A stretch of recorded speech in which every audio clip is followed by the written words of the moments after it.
هیرش به 4 موشک و چند درونه که سر کمپا کوی هات بو کرن و هر وها به 2 درونه جی هیرش سر کمپا جیجنیکانی هات بو کرن کل انجام دا کمپا کوی پیشمرگه شهید بیه و صدان عائله جی اوا مده مهک زیاده تره لسر جه مالی خو آواره بونه صدان طلبه لمکتبه خو بیجن در بدر بونه به تایبتی می خوش آماجه به یکی بکم لکمپا جیجنیکانه کو خلق سیویل تیده اوا دکویت نو پشتینا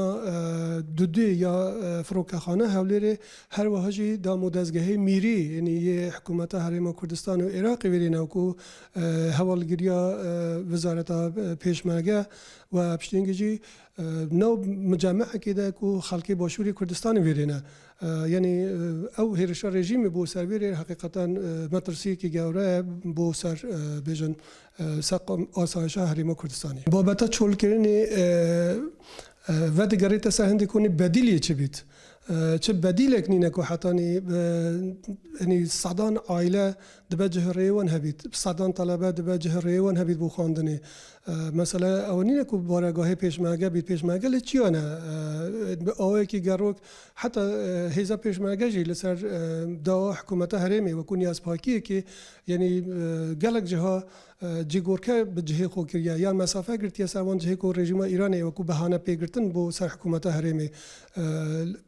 بلام کمپکان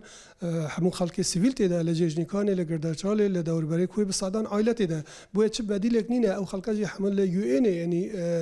هاتن ریجسترن تومارن مخابن حتی نه لعالی یو اینه و نه لعالی خاچ سور و نه لعالی حکومت عراقی و حکومت حریمی و چه بدیلک نینه که او خلقه لیکی داری نشتجه ببید بوی نه والا بابتا چولکینا کمپا روژه بدنینه بس او خلقه وکو خوب پرستن وکو نچاری حالته که موقت مجبورن دور برای کمپا و جهیدن یعنی خوستار که نه حتی بزن واسه عکه بگه تکیری